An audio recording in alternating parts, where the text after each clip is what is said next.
Welcome back to middle education. लीजिए students, जैसे कि आप सबको पता है कि 11 तारीख को अंग्रेजी का पेपर है। जिस प्रकार से आपने हिंदी में अच्छा स्कोर गेन किया, सामाजिक विज्ञान में अच्छा स्कोर गेन किया, आपके बेहतरीन तैयारी के लिए मिडिल एजुकेशन अब कक्षा 10वीं के अंग्रेजी विषय का अभ्यास प्रश्न लेकर के आ चुका है। देखिए, आपके सामने सेट नंबर 1 है। मिडिल एजुकेशन आपके लिए 2 सेटों में सिंपल क्वेश्चन पेपर प्रोवाइड कराएगा, जो कि आपके अर्धवार्षिक परीक्षा वर्ष 2024-25 के लिए बहुत ज्यादा इंपॉर्टेंट होना है। सो स्टूडेंट्स, वीडियो को एंड तक देखिएगा। जल्दी से आप सेट नंबर 1 देख लो, फिर आपके सामने मिडिल एजुकेशन सेट नंबर 2 लेकर के आएगा। जी हां, आपने सही सुना, आपके सामने सेट नंबर 2 लेकर के आऊंगा। और अगर आपने दोनों सेटों को बहुत अच्छे से कर लिया तो आपको एक आइडियाज मिलेगा कि इस प्रकार से क्वेश्चंस आपके एग्जाम में देखने को मिल रहा है। टोटल में नंबर ऑफ क्वेश्चंस की बात करूं तो यहां पर टोटल 23 क्वेश्चंस रहेंगे एंड समय आपको 3 घंटे दिए जाएंगे। 75 नंबर का पेपर रहेगा और 8 पेजों में देखने को मिलेगा। आप इंग्लिश मीडियम या हिंदी मीडियम के विद्यार्थी हो, सभी के लिए ये वीडियो बहुत ज्यादा इंपॉर्टेंट है।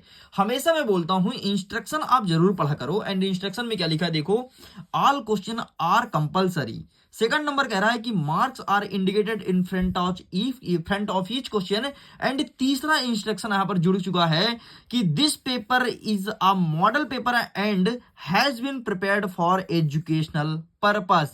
It has not been official used by any board. तो इस प्रकार से 3 इंस्ट्रक्शन आपके लिए बहुत ज्यादा जरूरी है एंड इंस्ट्रक्शन को फॉलो कीजिएगा।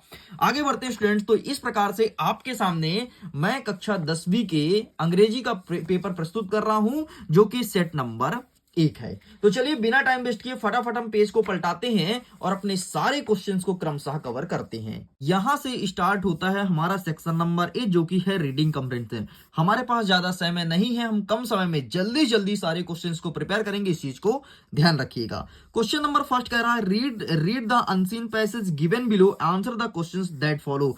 मतलब पैसेज को ध्यान से पढ़ना है, क्या प्रश्न पूछा गया है उसका उत्तर हमें लिखना है। The great pyramid at Giza in one of the world most amazing landmarks. मतलब ये पैसेज कहीं ना कहीं ग्रेट पिरामिड जो गीजा में है उसके ऊपर लिखा गया है।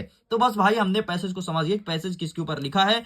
अब इसके जल्दी जल्दी सारे क्वेश्चन आंसर को फटाफट देख लेते हैं। टेंशन मत लो, पैसेज को मैंने अच्छे से पढ़ लिया है एंड उसका आंसर तुम्हें बताने वाला हूं। और इस 10 मिनट के वीडियो में पूरा का पूरा एक से लेकर के जितने क्वेश्चंस आपके इंग्लिश में आ रहे हैं सब कुछ कवर करने वाला हूं विद सोल्यूशन। हमारा पहला नंबर कहता है which of the these does not house the great pyramid. यहां पर ऑप्शन देखो, साउथर्न इजिप्ट, नॉर्थ इजिप्ट या फिर गीजा। मतलब ये कह रहा है कि ग्रेट पिरामिड कहां है, तो ये गीजा में स्थित है। तो इसका सही आंसर लगाएंगे ऑप्शन नंबर सी। आगे बढ़ते हैं, सेकंड नंबर कहता है कि how many stone blocks constitution by pyramid. यहां पर कई सारे ऑप्शन है। ऑप्शन नंबर फर्स्ट कहता है more than 2 million, less than 2 million, more than 1 billion and less than 2 billion. तो इसका सही आंसर हो जाएगा आपका more than 2 million is correct answer. यही आपका सही उत्तर हो जाएगा। ठीक है, तो इसको आप टिक कर लो। आगे बढ़ते हैं, नेक्स्ट कह रहा है third number, most of the blocks in the pyramid weigh about dash dash tons. ठीक है, तो मतलब यहाँ का जो पिरामिड है वहां का टोन्स कितना है, कितना पुराना है, तो 18 या फिर आपका 2 और 3 ईयर्स या फिर 15 या फिर 4500। तो इसका सही आंसर लगाएंगे option number A, 18 year old is correct answer. ये आपका सही उत्तर हो जाएगा। आगे देखते हैं, चौथा नंबर कहता है which of the following definition best describe the meaning of complex in the passage. तो यहां पर ऑप्शन नंबर ए कह रहा है मटेरियल्स, ऑप्शन नंबर बी कह रहा है ग्रुप्स, ऑप्शन नंबर 3 कह रहा है पिरामिड, ऑप्शन नंबर 4 कह रहा है आर्मी। तो इसका सही आंसर लगाएंगे option number C, pyramid is correct answer. आगे बढ़ते हैं, पांचवा नंबर कह रहा है Which of the following is false। इनमें से कौन सा गलत है। ठीक है, यहां पर देखो, पहला नंबर कहता है कफू वाज ह्यूमंस विजर एंड आर्किटेक्चर। ठीक, तो इसमें से सही आंसर बता देता हूं आपको, ऑप्शन नंबर सी हो जाएगा। The great pyramid is the last of 7 wonders of world. ठीक, तो ये सॉरी फॉल्स कथन पूछा है ना, तो फॉल्स कथन आपको लगाना है option number D. Option number जो सी है वो बिल्कुल ट्रू कथन है। ठीक, तो इस प्रकार से यहां तक कंप्लीट होता है। आगे बढ़ते हैं, क्वेश्चन नंबर 2 कह रहा है read the following unseen passage given below, answer the questions that follow. ये 5 नंबर का प्रश्न रहने वाला है। तो चलिए फटाफट हम देख लेते हैं कि हमारा सेकंड पैसेज क्या कह रहा है। तो ये रहा स्टूडेंट्स हमारा सेकंड पैसेज, जो कि गैरवैग इस ग्रेटल इन्वायरमेंटल हाजार्ड, मतलब जो गार्बेक्स होता है, जो कूड़ा कचरा होता है, वो इन्वायरमेंट के लिए बहुत ज्यादा प्रदूषित होता है। ये चीज पूछा गया है। तो बढ़िया इसको इत्मीनान से देख लो पैसेज को, बाकी मैं इसका सही और एक्यूरेट आंसर आपको बताने वाला हूं। ठीक है, तो पैसेज हमारा किस पर बेस्ड है? गैरवैक्स मतलब कचड़ी के ऊपर बेस्ड है। यहां से क्वेश्चन स्टार्ट होता है। पहला नंबर कहता है leaves can enrich dash dash fertility. तो यहां पर ऑप्शन देखो, वाटर, सॉइल, एयर या फिर ह्यूमन बॉडी। तो इसका सही आंसर आपको लगाना है soil. Option number B is correct answer. Second number कह रहा है कि गिव ग्रेट इन्वायरमेंटल हाजार्ड। तो यहां पर है वाटर पॉल्यूशन, एयर पॉल्यूशन, गार्बेक्स या फिर ऑल ऑफ दिस। तो इसका सही आंसर लगाना है आपको गार्बेक्स, मतलब option number C is correct answer. तीसरा नंबर देखते हैं, गैरवैक्स मेक प्रेमिसेस। तो यहां पर ऑप्शन नंबर फर्स्ट कह रहा है क्लीन, दूसरा नंबर कह रहा है अगली, तीसरा नंबर कह रहा है ब्यूटीफुल एंड फोर्थ नंबर कह रहा है ड्राई। तो इसका सही आंसर लगाएंगे आप ऑप्शन नंबर बी अगली इज करेक्ट आंसर। आगे बढ़ते हैं, हमारा चौथा नंबर कह रहा है बी कैन डिस्पोज गैरवैक टू आ। यहां पर देखो ऑप्शन नंबर ए कह रहा है ग्रोसर, ऑप्शन नंबर बी कह रहा है book seller, option number third कह रहा है वेंडर या फिर जंग डीलर। तो इसका सही आंसर लगाएंगे ऑप्शन नंबर डी जंग डीलर इज करेक्ट आंसर। इस प्रकार से सारे सही उत्तर बता जाता हूं। फटाफट सारे क्वेश्चंस को बेहतरीन तरीके से प्रिपेयर कर लेना, और जैसे ही सेट नंबर ए कंप्लीट करते हो, जल्दी ही मिडिल एजुकेशन आपके सामने सेट नंबर बी लेकर के आएगा। इसके पीडीएफ को डाउनलोड करना, लिंक डिस्क्रिप्शन बॉक्स में दिया गया है, और सारे क्वेश्चंस को बेहतरीन तरीके से प्रिपेयर कर लेना। ठीक है, कहीं भटकना मत, फालतू भटकाव मत रखो, एक जगह स्टेबल होकर के पढ़ाई करो, अच्छे से पढ़ाई करो। वैसे तो इंग्लिश को मैंने बहुत अच्छे से पहले पढ़ाया है, लेकिन आपके बेहतरीन तैयारी के लिए यहां पर मैं 2 सेटों में प्रस्तुत करने वाला हूं। आगे देखते हैं, फिफ्थ नंबर कह रहा है गैरवैक्स कैन बी रीयूज्ड बाय। गैरवैक्स जो होता है इसका रीयूज कहां करते हैं? तो इसका सही आंसर लगाना option number B recycling is correct answer. आगे बढ़ते हैं, अब स्टार्ट होता है section number B writing skills, मतलब अब आपको लेखन कौशल आपका दिखाना है कि कितना अच्छा आपका लेखन कौशल है। देखो तीसरा नंबर कह रहा है note making based on the passage, मतलब आपको नोट मेकिंग बताना है। तो क्या क्या बताना पड़ेगा नोट मेकिंग में? मुख्यतः सबसे पहले टाइटल बताना पड़ता है। ठीक है, टाइटल, और टाइटल के बाद आपको बताना पड़ता है नोट। बस ये 2 चीज बताना होता है, टाइटल और नोट। ठीक, तो ये चीज आपको बताना है। देखो यहां पर पहला नंबर कह रहा है कि speech is a great blessing but it can also be a great pressure. ठीक है, मतलब ये कहीं ना कहीं स्पीच के ऊपर पैसेज बेस्ड है। तो चलिए हम नोट मेकिंग का आंसर दिखाते हैं। ये देखो यहां से क्वेश्चंस लिखा है, एंड आगे क्वेश्चन देखते हैं हमारा क्वेश्चन क्या कह रहा है। तो देखो आगे जो क्वेश्चन है वो कह रहा है first number, on a basis of your understanding, मतलब अपने समझदारी के अनुसार पैसेज को लिखना है। मेक नोट लिखना है, एंड हेडिंग एंड सब हेडिंग भी बताना है भाई साहब, मतलब नोट ऐसे नहीं लिखना है, उसमें हेडिंग डालोगे फिर सब हेडिंग डालोगे, और यूज रिकग्नेबल। ठीक है, एब्रीविएशन का भी यूज करना है। अब बोलोगे साहब ये एब्रीविएशन क्या होता है? इसके लिए मैंने सेपरेट वीडियोस बनाया था जब नोट मेकिंग का, उसमें मैंने एब्रीविएशन को समझाया है। आगे कहता है format you consider suitable also supply N appropriate title, मतलब आपको नोट मेकिंग लिखना है, टाइटल लिखना है, एब्रीविएशन लिखना है, ये लिख करके आपको कंप्लीट करना है। तो चलिए इसका आंसर दिखा लेते हैं। ये रहा ना स्पीच, यही आंसर पूछा गया है, एंड ये यहां पर तुम्हारा नोट रहा, एंड ये टाइटल, आप इसका फोटो क्लिक कर लीजिए। चलिए साइड करते हैं। नेक्स्ट हमारा कह रहा है प्रश्न क्रमांक 4, यू आर पूर्वी, तुम्हारा नाम पूर्वी हो, स्टडी करते हो सरस्वती शिशु मंदिर बैनखेड़ी में, ठीक है, MP. Write an application to your principal full fee concession, मतलब अपने प्रिंसिपल साहब को पत्र लिखिए पैसे में छूट कराने के लिए। ठीक, ये चीज पूछा गया है। एंड अथवा में कहता है यू आर दीपांश, तुम्हारा नाम दीपांश है, write a letter to your friend, अपने दोस्त को एक पत्र लिखो। क्यों लिखना है? कि attend the marriage ceremony of your sister, अपने बहन को बहन के शादी में बुलाने के लिए। तो भाई साहब सबसे पहले जल्दी से आपको ऊपर वाला दिखा देते हैं फुल फी कंसेशन। तो ये रहा फुल फी कंसेशन का स्क्रीनशॉट ले लो। अच्छा, चेंजेस कहां कहां करना है इसमें? आपके क्वेश्चन पेपर में क्या नाम लिखा है? पूर्वी। ठीक है, और ऐसे ही आपके पेपर में नाम लिखा रहेगा किसी न किसी विद्यार्थी का, तो यहां पे नाम चेंज करो। जहां पे महेश सोनी लिखा है ना अंतिम में, यहां पर तुमको लिखना है पूर्वी, बाकी पूरा सेम लिखना है। इसका फोटो क्लिक कर लो। आगे बढ़ते हैं। अथवा कहता है कि यू आर दीपांश, तुम्हारा नाम दीपांश है, write a letter to your friend, invite him to attend marriage ceremony. ठीक है, तो अब भैया बहन की शादी हो रही है, दोस्त को बुलाना है, तो उसका भी देख लो फटाफट क्या होगा। तो ये लिखा तुम्हारे पास ब्रदर एंड मैरिज सेरेमनी, इसका फोटो खींच लो। ठीक है, ललित मोहन नाम लिखा है, तो यहां पर क्या कुछ नाम दिया है? हाँ, दीपांश दिया, तो आपको दीपांश करना पड़ेगा, इस चीज को ध्यान रखिएगा। चलो साइड करते हैं, आगे देखते हैं। प्रश्न क्रमांक 5 कह रहा है write a paragraph article one any one of the following topics, मतलब किसी एक बिंदु पर आपको पैराग्राफ या आर्टिकल लिखना है।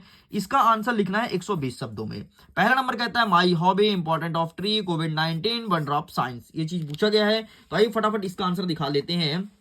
तो ये रहा तुम्हारे सामने आंसर, एनी फेस्टिवल। ठीक है, इसे अच्छे से प्रिपेयर कर लेना। ये पूछा है ना, एनी फेस्टिवल नहीं पूछा, फिर क्यों देख रहे हो। ये माई हॉबी देखो, ये आया है। ठीक है, ये तुम्हारे लिए इंपॉर्टेंट है, माई हॉबी देखना है। एंड इंपॉर्टेंट गेम भी आप देख लेना। ठीक, चलो ये सब साइड करते हैं, बाकी यहाँ पर इंपॉर्टेंट ट्री पूछा गया है। आगे बढ़ते हैं, प्रश्न क्रमांक 9 कह रहा है on the basis of picture given below, मतलब एक जो नीचे चित्र दिया गया है, write a short story, short story लिखना है, 75 शब्दों में लिखना है। Also given a suitable title, and title भी लिख करके बताना है। तो आइए मैं आपके सामने शॉर्ट स्टोरी रखूंगा, लेकिन उसके पहले एक बार चित्र को देख लो। चित्र में क्या हो रहा है, एक कौवा है, कौवा उड़ के आ रहा है, पानी पी रहा है, यही वो है ना स्टोरी में। तो अभी जो स्टोरी में तुमने देखा है उसका तुमने आंसर भी देख लो। ये रहा आंसर, इसका फोटो खींच लो, यही लिखना। तो टाइटल क्या लिखोगे, द थ्रस्ट क्रो। थ्रस्ट मतलब होता है प्यासा, तो यह प्यासा कौवे की कहानी है। इस प्रकार से स्टूडेंट्स मैंने सेक्शन नंबर ए और बी को कंप्लीट कर दिया। आइए फटाफट सेक्शन नंबर हम सी को कवर करते हैं। हमारा सी नंबर कह रहा है fill in the blanks, grammatical portion. 7 number कह रहा है fill in the blanks, choose the correct alternatives. ठीक है, his brother is dash dash RJ in local radio channel, तो इसका सही आंसर क्या होगा, तो यहां पर आपको एन लिखना है। नेक्स्ट देखो, wheel I was young dash I climb dash dash climb tree, तो यहां पर आपको कुड लिखना है। नेक्स्ट क्या कह रहा है, they have been playing there dash dash morning, तो यहां पर आपको सिंस लिखना है। नेक्स्ट कह रहा है चौथा number, how dash dash sugar do you take in tea, तो यहां पर आपको मच लिखना है। नेक्स्ट कह रहा है he is always dash dash on time, तो यहां पर आपको क्या लिखना है, कम लिखना है। And would you like to take dash dash tea, तो यहां पर आपको सम लिखना है। इस प्रकार से कंप्लीट होता है। चलो आगे देखते हैं, 8वां नंबर, डू एज डायरेक्टेड। समय बहुत कम है, सारे क्वेश्चंस को प्रिपेयर करना है, एंड जल्दी एक और नेक्स्ट सेट आएगा, उसे भी कवर कर लेना, डेफिनेटली एग्जाम बेहतर जाएगा। पहला नंबर कहता है he did his work well, change into negative sentence. Negative sentence बनाएंगे तो क्या लिखोगे कि he did not do his work well. ठीक है, बाकी आंसर मैं दिखा दूंगा, टेंशन मत लो। दूसरा नंबर कहता है कि unless you work hard you won't pass, तो यहां पर अनलेस के स्थान पर इफ का यूज करना है, तो सिंपल सा इसे काटो अनलेस को और आगे लिख दो इफ, बाकी पूरा सेंटेंस पीछे सेम रहेगा। आंसर दिखाऊंगा, फिर से ही बोलूंगा। अच्छा सुनो, अगर इसके पीडीएफ को डाउनलोड करना है ना, तो जाकर के आसानी से तुम पीडीएफ को डाउनलोड कर सकते हो, लिंक डिस्क्रिप्शन बॉक्स में दिया गया है। एंड वीडियो के एंड में एक बहुत बेहतरीन चीज दिखाने वाला हूं, जहां से तुम पीडीएफ को डाउनलोड कर सकते हो। वो क्या है, जरा वेट करना। दूसरा नंबर देखते हैं, Aman is very intelligent, he can pass his exam easily. Aman परीक्षा को पास कर रहा है, तो यहां पर सो और दैट का यूज करना है। तो वेरी काटो, सो लिखो, और ही को काटो, दैट लिखो, तुम्हारा आंसर बन जाएगा। बाकी आंसर मैं दिखा दूंगा अभी। चौथा नंबर कहता है tea is too hot to drink, तो यहां पर सो दैट का यूज करना है, तो इसका भी आंसर दिखा देता हूं। ठीक है, चलिए आगे क्वेश्चन देख लेते हैं। भी हमने 4 तक देखा, आगे क्वेश्चन देख लेते हैं, फिर आंसर को एक साथ देख लेंगे। आगे क्वेश्चन देखो, 5वां नंबर कह रहा है in the park we are playing children football, और इसे अरेंज करके एक मीनिंगफुल सेंटेंस बनाना है। तो देखो पहले क्या हो जाएगा, पहले हो जाएगा children we are playing football in the park. ठीक है, तो चिल्ड्रन हो जाएगा पहले में, वी आर प्लेइंग हो जाएगा दूसरे में, फुटबॉल हो जाएगा तीसरे में, चौथे हो जाएगा इन द पार्क। ले भाई एक तरह करेक्ट हो गया। ठीक है, 6वां नंबर कह रहा है कि the man is an army officer, the man is standing by principal, और यहां पर क्या कह रहा है कि combine the sentence using who का यूज करके सेंटेंस को कंबाइन करना है। तो चलो फटाफट इसके आंसर को देख लेते हैं। तो ये यहां पर आंसर लिखा गया है, पूरा का पूरा आप स्क्रीनशॉट ले लो। ठीक है, प्रश्न क्रमांक 7 और 8 का आंसर तुम्हारे सामने, स्क्रीनशॉट ले लो। चलो आगे बढ़ते हैं सेक्शन नंबर डी की तरफ, एंड इसका भी संपूर्ण उत्तर देने वाला हूं। देखो पहला नंबर कह रहा है इसका क्वेश्चन नंबर 9 कह रहा है choose the correct alternative to answer given questions. ठीक है, पहला नंबर कह रहा है who read the letter sent by Lencho, मतलब लेंचो को लेटर किसने भेजा था, तो पोस्टमास्टर ने। ठीक है, who is the poet of the poem dust of snow, जो डस्ट ऑफ स्नो वाला पार्ट है या फिर चैप्टर है, उसके राइटर कौन है, तो रॉबर्ट फ्रोस्ट हैं। ठीक है, नेक्स्ट कहता है what risk did the pilot take, तो यहां पर आपको क्या लिखना है, यहां पर आपको लिखना है फ्लाइंग इनटू स्ट्रोम। चौथा नंबर कह रहा है हु वाज मस्टर्ड। ठीक है, तो यहां पर आप लिखेंगे ये हो जाएगा आपका येलो डॉग। ठीक है, तो ब्लाइंडनेस लिटिल येलो डॉग। इस प्रकार से पूरा ये कंप्लीट होता है। आगे बढ़ते हैं, 10वां नंबर कह रहा है read the following extract from the pores and answer the questions given below. ठीक है, इस एक्सट्रैक्ट को पढ़ना है, प्रश्न का उत्तर देना है। हम सीधे आंसर को देखते हैं। क्वेश्चन कह रहा है पहला, how was the weather weather when the pilot starting flying the aeroplane. यहाँ पर क्लाउड क्लियर है फिर फॉग, तो इसका सही आंसर हो जाएगा क्लियर। मतलब जब बादल क्लियर होता है तभी जाकर के पायलट जो होता है वो एरोप्लेन को उड़ाता है। सेकंड नंबर कह रहा है the pilot was returning from, मतलब पायलट कहां से रिटर्न आ रहा था, तो ये इंग्लैंड आ रहा था। ठीक है, तो ये लिखा है इंग्लैंड टू फ्रांस या फिर फ्रांस टू इंग्लैंड, तो इसका सही आंसर आप लगाएंगे फ्रांस टू इंग्लैंड, मतलब वो फ्रांस से इंग्लैंड आ रहा था। ये देखो लिखा है फ्रांस टू बैक इंग्लैंड। ठीक, ये आपका सही आंसर हो जाएगा। नेक्स्ट कह रहा है आपका तीसरा नंबर, from which lesson has this been taken. ठीक है, जो पार्ट है 21, ये जो आपने ऊपर देखा 21 चैप्टर से लिया गया है, तो इसको आप लिखेंगे द बैक एरोप्लेन वाले चैप्टर से लिया गया है। इस प्रकार से होता है कंप्लीट। आगे देखो एक पोएट्री सेक्शन दिया है, पोएट्री को पढ़ना है एंड प्रश्न को उत्तर देना है। फटाफट पोएट्री को तुम देख लो एंड हम क्वेश्चन के आंसर को कवर करते हैं। पहला नंबर कह रहा है from which poem the above line have been taken, तो यहां पर पहला नंबर कहता है dust of snow fire and ice a tiger and the zoo, तो पहला नंबर हो जाएगा। What does he stare at, ये चीज बोला गया है, तो आइए इसका आंसर हम दिखा देते हैं। तो देखो यहां पर इसके तीन ऑप्शन दिए गए, जैसे कार, नाइट या फिर स्टार, तो इसका सही आंसर आपको लगाना है स्टार्स। थर्ड नंबर कह रहा है which of the following is opposite brilliant, जो ब्रिलियंट शब्द है इसका उल्टा क्या होगा, तो यहां पर आपको लिखना है ब्रिलियंट का ये इंटेलिजेंट है, ठीक है, ग्लेयर है या फिर ड्यू है, तो इसका सही आंसर आपका डुल लिखना है। डुल मतलब गधा होता है। ठीक, इस प्रकार से भाई साहब मैंने सब कुछ कंप्लीट कर दिया। अब बारी है प्रश्न उत्तर की, चलिए फटाफट इसके आंसर को देख लेते हैं और जल्दी से कंप्लीट करते हैं। और सारे क्वेश्चंस को अच्छे से प्रिपेयर कर लेना, मैं फिर से कहूंगा, ताकि आप एग्जाम में बेहतरीन नंबर से पास हो सको। क्वेश्चन नंबर 11 कह रहा है कि answer the following question in about 30 words, मतलब 30 शब्दों में आंसर को लिखना है। पहला नंबर कहता है कि how does the rain change what happen Lencho field, ये चीज पूछा गया है, तो आइए फटाक से इसका आंसर मैं आपको दिखा देता हूं। ठीक है, इन सब का आंसर दिखाऊंगा, टेंशन मत लो। और आपको इनका सबका पीडीएफ मिलेगा, लिंक डिस्क्रिप्शन बॉक्स में। इसके अलावा टेलीग्राम पर, इंस्टाग्राम पर जरूर जुड़ना, सबका लिंक डिस्क्रिप्शन बॉक्स में दिया गया है। तो ये रहा पहले का आंसर। ठीक है, ये लिखना है, प्रश्न पे मत जाओ, प्रश्न इंटरचेंज है, लेकिन आंसर आपको सेम टू सेम यही लिख करके आना है। आगे बढ़ते हैं, why were the two nation anthem song, ठीक है, ये चीज पूछा गया है, तो आइए इसका आंसर दिखा देता हूं फटाफट से। तो ये रहा है आपके सामने टू नेशनल एंथम सॉन्ग। ठीक, ये लिखा गया है, सेम क्वेश्चन है, आंसर यही लिख करके आना है। आगे बढ़ते हैं, नेक्स्ट कह रहा है कि what compare to young seagull to finally fly. ठीक है, तो आइए इसका भी आंसर दिखा देता हूं, ये रहा है आपके सामने। ठीक, ये दूसरा नंबर का, इसका भी फोटो खींच लो। आगे बढ़ते हैं, नेक्स्ट कह रहा है कि who was any prank, any कौन थी, ये चीज पूछा गया है, तो इसका आंसर मैं भी आपको फोन में दिखाने वाला हूं, मैं दिखा देता हूं आंसर। तो आइए देख लेते हैं who was Anne Frank, answer ये रहा आपके सामने, बस इतना आंसर लिख करके कंप्लीट करना है। साइड करता हूं, नेक्स्ट कह रहा है प्रश्न क्रमांक 5, what are the elder in Goa neglected about, ये चीज पूछा गया है, तो इसका आंसर मैं दिखाऊंगा आपको कॉपी में। देखो भाई, आंसर जहां से जुगाड़ हुआ है, जैसे जुगाड़ हुआ है, सब आंसर लेकर के आया हूं, बस तुम्हें क्या पढ़ना है सारे क्वेश्चन को अच्छे से। चलो भाई साइड करता हूं, नेक्स्ट कह रहा है प्रश्न क्रमांक 6, व्हाट इज कुपिया, ठीक है, ये चीज पूछा गया है, तो आइए इसका आंसर मैं दिखा देता हूं फटाक से। इसका सही आंसर आपके सामने रख रहा हूं, ये रहा। ठीक, तो इसका पूरा पूरा बढ़िया स्क्रीनशॉट ले लो, जितना ब्लू में है ना केवल उतना आंसर लिखना, ठीक है, ज्यादा मत लिखना। आगे बढ़ते हैं, 7वां नंबर कह रहा है कि what does lamb thing when he is alone, ये चीज पूछा गया है, तो आइए दिखा देते हैं फटाक से इसका आंसर। तो ये रहा तुम्हारे सामने इसका आंसर, तो आप इसका फोटो खींच लो, जितना ब्लू में केवल उतना आंसर लिखना। चलिए साइड करते हैं बेटा, नेक्स्ट आइए क्वेश्चन को देखते हैं। हमारा प्रश्न नंबर 12 कह रहा है कि answer the following question about 30 words any two, कोई दो प्रश्न आपको अटेंड करना है। पहला नंबर कहता है कि what is a dust of snow, ठीक है, डस्ट ऑफ स्नो, ये चीज पूछा गया है, तो इसका आंसर मैं आपको दिखा देता हूं कॉपी में, जल्दी से, सॉरी बुक से दिखा देता हूं। ठीक है, डस्ट ऑफ स्नो, तो ये रहा तुम्हारे सामने आंसर। ठीक है, डस्ट ऑफ स्नो वाला, ठीक है, बर्फ की धूल क्या होती है, तो बस इतना आंसर लिखा है जिसमें लाइन खींचा है। आगे बढ़ते हैं, नेक्स्ट कह रहा है सेकंड नंबर कि what does the tiger start in the night, ठीक है, ये चीज पूछा गया है, तो आइए मैं दिखा देता हूं कि इसका सही आंसर क्या लिखेंगे। तो ये रहा तुम्हारे सामने, ठीक, तो पूरा पूरा आंसर लिख करके चले आना। आगे बढ़ते हैं, तीसरा नंबर कह रहा है कि what does in the world of procession man, तो ये रहा आपके सामने आंसर, इसका भी फोटो खींच लो। चलिए इस प्रकार से यहां तक कंप्लीट होता है। आगे बढ़ते हैं, 13 नंबर का answer the following question about 30 words, ठीक है, why was doctor Herriot worried about Tricki, ये चीज पूछा गया है, तो आइए फटाक से इसका आंसर मैं दिखा देता हूं। इसका भी आंसर अवेलेबल है अपने पास, सब कुछ आंसर लेकर के आया हूं, बस वीडियो को लाइक करिए, दोस्तों तक शेयर कीजिए, ताकि आपके दोस्तों को भी फायदा मिल पाए। आगे बढ़ते हैं, नेक्स्ट क्या कह रहा है, नेक्स्ट आपका सेकंड नंबर कह रहा है कि what is the friendly success hand eight, ये चीज पूछा गया है, तो आइए इसका आंसर दिखा देता हूं। हैंड इट, ये रहा है आपके सामने, तो आप इसका भी फोटो खींच लो। आगे बढ़ते हैं, नेक्स्ट कह रहा है कि what did Horace Danby hear from the doorway, ये चीज पूछा गया है। तो आइए इसका भी आंसर मैं दिखा देता हूं, ठीक। बस ही बाकी वैसे आपको 2 ही अटेंड करना है, ठीक है, एनी 2, तो बस 2 आपके लिए सफिशियंट है।